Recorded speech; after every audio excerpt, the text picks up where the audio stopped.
na boyi te ke bozana ba téléphone mais boyi ba ndenge lolenge ni lesenge na bino ko sala yango po emema bino na libebi te.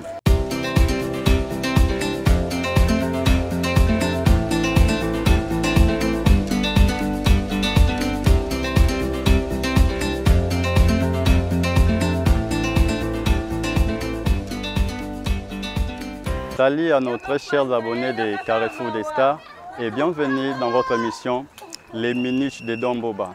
Ça fait un réel plaisir de vous savoir nombreux en train de suivre cette émission et de vous abonner massivement à notre chaîne Carrefour des Stars.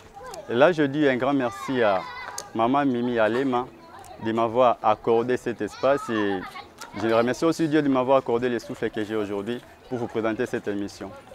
Et aujourd'hui, sans plus tarder, nous allons parler, notre sujet de jour c'est le téléphone. Nous allons essayer un peu de parler du téléphone, nous allons en parler de son importance ainsi que son utilité dans la société. Téléphone est en fait. Ceux qui ont un peu na tango ya kala. C'est un peu difficile de faire passer un message. Parfois, on a informé famille, kotinda maloba, c'est tellement difficile. Et maintenant, on a un aux papier moko au commis ba message ma commis au tindi au PC à travers mon qui a commis ici. Et tout on a avancer comme ça jusqu'à ce que la technologie est bandit un peu ko développer les lelo oyo to koma ki na ba téléphone et commis à la portée de tout le monde. Et commis que même moi na mke koko papa koko zani pe na téléphone. Et ça na ngoma bete. Maintenant et comme ma be pona ntango nini pe pona nini. Lorsque biso toujours ko sel yango toujours sel yango malamu te. Et là, le téléphone est comme un danger. Et si je peux parler de l'importance du téléphone, le téléphone est un rôle mené dans la société parce que les a aidé biso. D'abord, moyen de communication, moyen ko informer tout en temps réel, même si aux musika, aux akutu na posate que o se déplacer pour na ko komisa message mo songolo. À travers le téléphone, ko benga pe o informer mutu pe aye to pe asali loko ozana ngona bosenga et mingi to koma omona lelo na place asala yango uniquement pour na moyen ya ko informer bato mais jeunesse lelo to koma ko sala téléphone na ndenge moko ya malamu te okomona mutu mususu yo ibika simbi téléphone et surtout technologie économiquement avancée lelo to komi na ba internet na kati ya ba téléphone parce que avant, c'était juste un moyen de communication, moyen de se communiquer na proche na yo aza musika. Et aujourd'hui, grâce à la technologie que nous avons aujourd'hui, le téléphone est un peu innové par bateau basé la kabiso yango. Bakoti ici internet, bakoti ba moyen mususu oye koki ko sala ki à part communication, ils appellent un moyen mususu. Na internet, tous un ba site belé oye permettra biso tout ça la recherche. Et moi je ne pense pas que Ndele Achaki ba site wana kat pour na ko bebisa la jeunesse congolaise ou la jeunesse mondiale.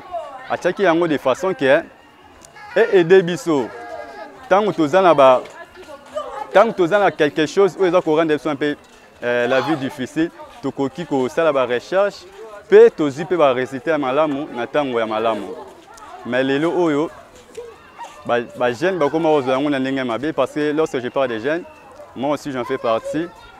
Au monde on appelle ça la recherche tout simplement. Mais à Komi Koko, tu as un site où ils ont interdit.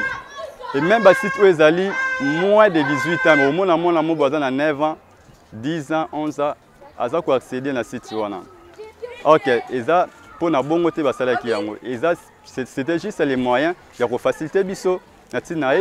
Tout ça la recherche peut tout et y a malamu tout ça la recherche pour être école ba connaissance na biso pour être tout ça utile dans la société parce que et comme lelo au moment mutu mususu aye à quelle église ezali lié moko saint auto kendara pour na ko adorer Nzambe et eza place moko te ke okei okomi ko sala ba n'importe quoi na téléphone okomi ko kosulana bato en même temps pasteur azote ya eza malamu te donc ezali comportement ya biso ba jeunesse ya Congo tozali ko sala téléphone na ndenge mo ya mabe pamba te téléphone oyo oboza komona oyo ekoki pe ko bloquer nzela na yo moko esongolo.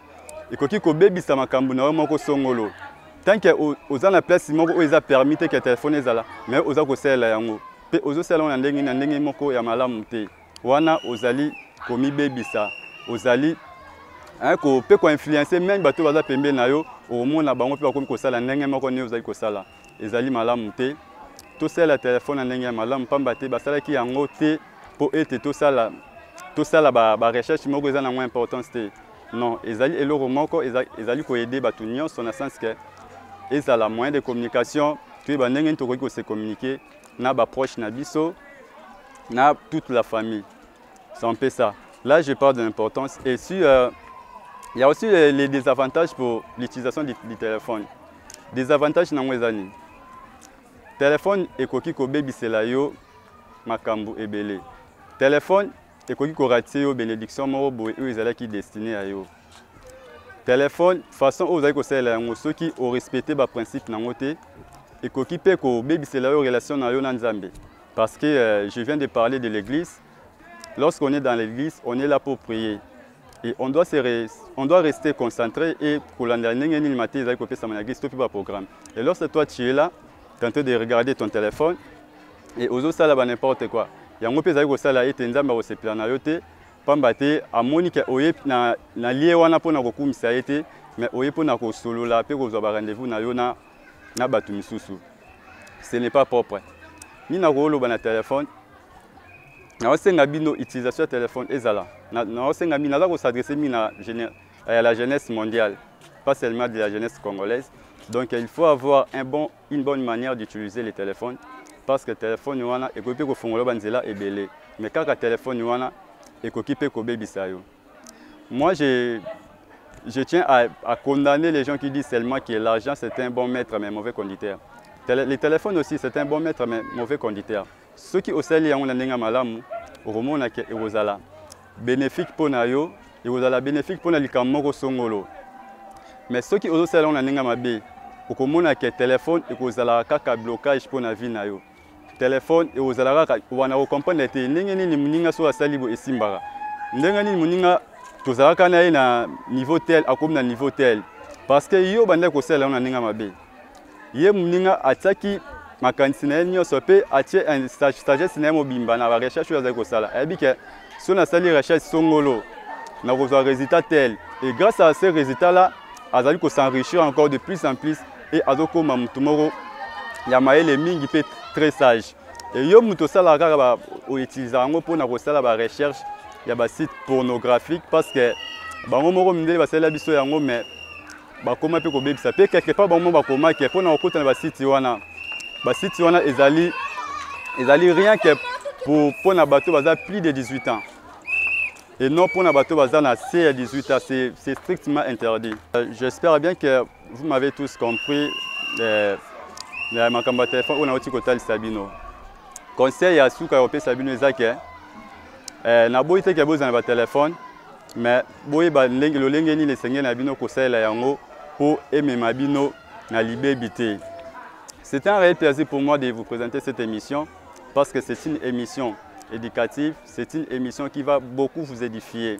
Et là, je dis un grand merci à la personne qui était derrière la caméra.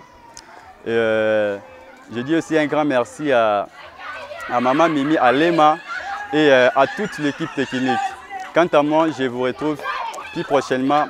Abonnez-vous massivement à notre chaîne Carrefour des Stars pour avoir des informations et des émissions que vous aimez tant. Je vous aime beaucoup. Bye.